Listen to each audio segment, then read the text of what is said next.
God will not force himself on anyone, because it's true. He will not force himself on anyone. Years ago when I was little, of course, um, for those of you that don't know, I was born with a disability, and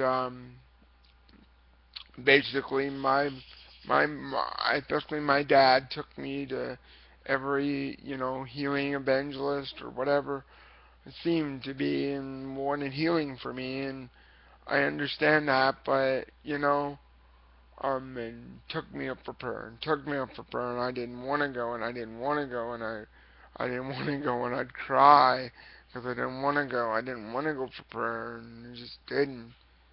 I was too young to understand, I guess, and you know, and you know, and I think honestly that God will not force Himself on anybody, and I said that to say this because, um, you know, um, I felt like they were fruitless times because I didn't want prayer. My dad wanted me to have prayer, but I didn't want prayer, and I felt like, you know,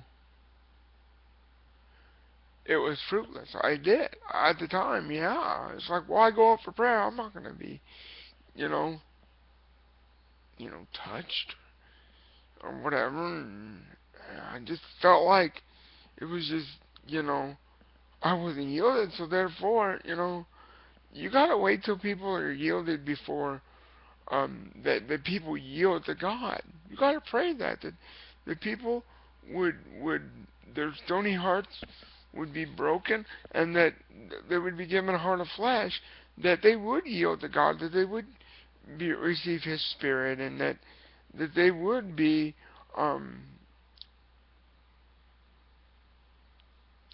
that they would be yielded to God's love. But you can't force them to do that. So my challenge to you today is um, to not force God's will on other people, because He doesn't force His will on us. So why do we force our will on others? I said He doesn't force His will on us. So why do we force His will on others? So that's really the end too. So anyway, have a good day, y'all, and happy Memorial Day. Thanks. Bye.